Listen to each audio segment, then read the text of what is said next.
Good day to everybody. Today I'm going to just play a little simple tune that I wrote as a break in a song from back when I was playing with John Doyle, and we recorded this tune on a album that was called Double Play.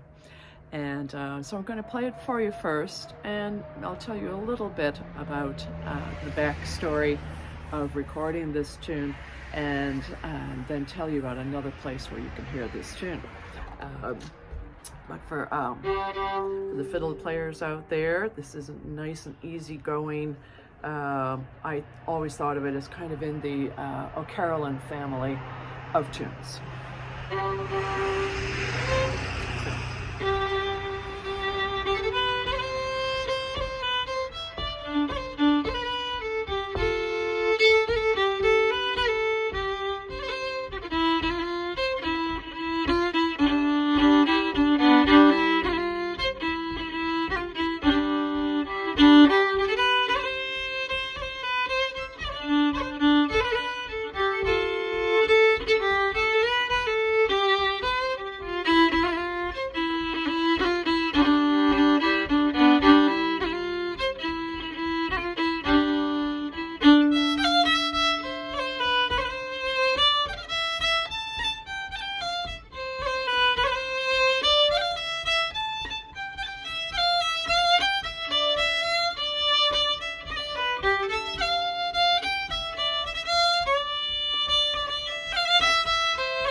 So like I say, very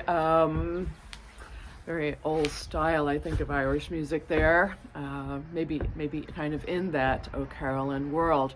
So I wrote that little piece of music to be a break during a song of John Doyle's. He was singing at the time that was called Down at the Wake House.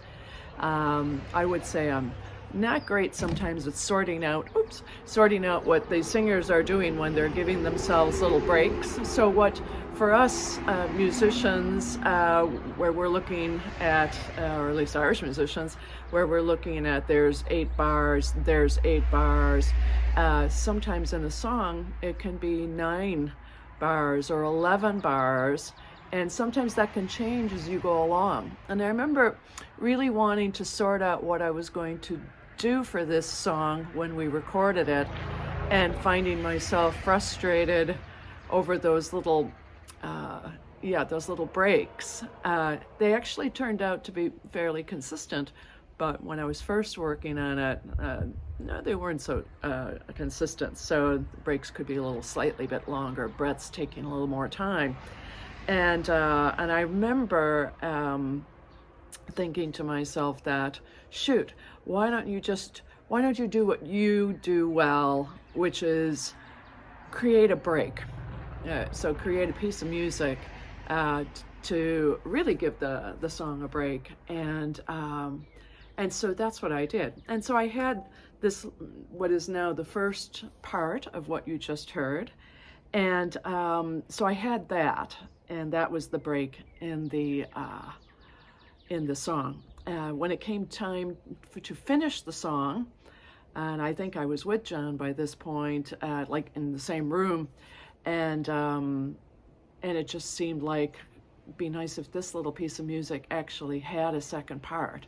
So I wrote a second part, and now you just heard the whole piece. And again, it's the song kind of demanded this kind of style of tune. And so then fast forward a few years later, when we were working on music for the album that was called Ireland, Crossroads of Art and Design, for the Art Institute in Chicago. That tune really suited one room in the art exhibit that contained pieces from a kind of, I'm not sure if it was an era, but anyway, it's a style of painting, and the whole area was called the country houses, the Irish country houses. And I just couldn't think of a better tune for the artwork that I was seeing for that room, and suggested that why don't we just do this piece. Plus, it really was a style of music that was within the parameters of the artwork that was going into the museum. That was where it was being cut off around, I think it was 1840.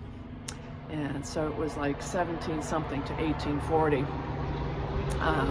or 1680. So Carolyn's music worked, and then yeah, I kind of thought that this kind of suited. So that piece of music got recorded by a different gang.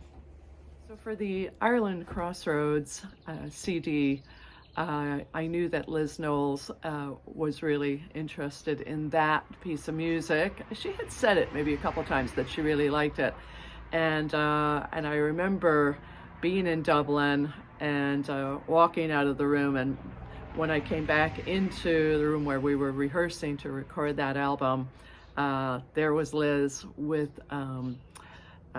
Katrina Mackay on the harp and Trina O'Donnell on the harpsichord, and they went, "We've got it." Done. We've got it.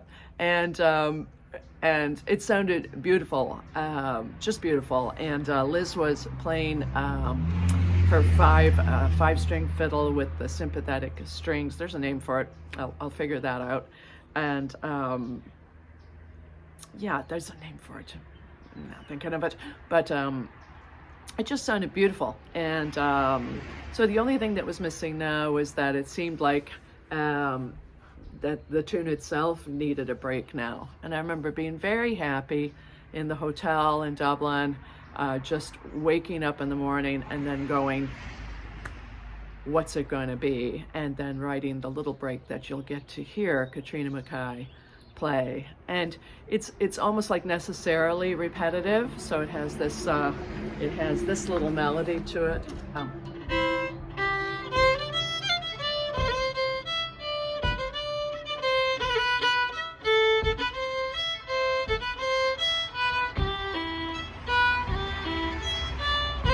And it repeats it.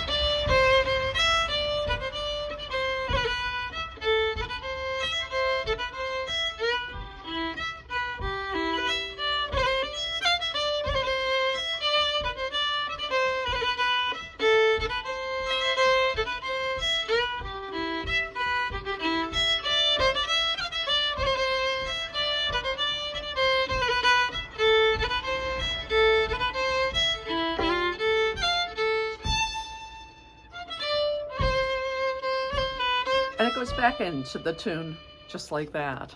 And it's very, very sweet. So I will also attach that little gang playing track 14, which was for the Irish country houses, and the tune is called The True Love of My Heart.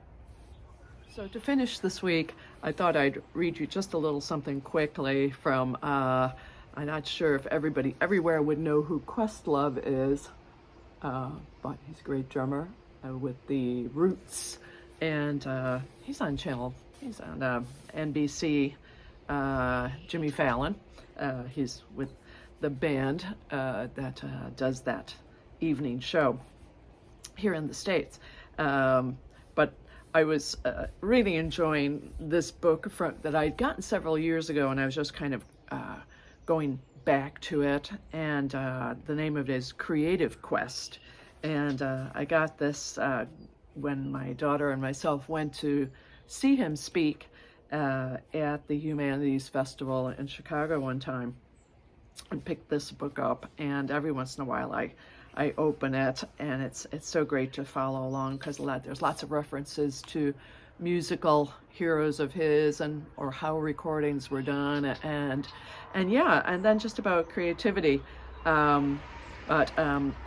There's just a little bit of this one paragraph I thought you might enjoy, where he says, "One of the things I have thought is that maybe the idea of creativity is greater than actual creativity.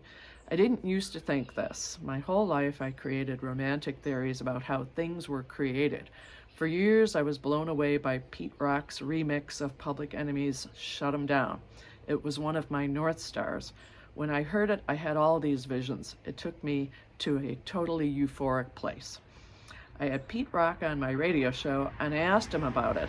I wanted to know what his creative process was like. And more than that, I wanted the deeper meaning. I wanted an epiphany. I didn't get that. Oh, that," he said. "I forgot I had the session that day, overslept, grabbed the first 5 records on the top of the pile, threw something together, and crossed my fingers. They fell for it."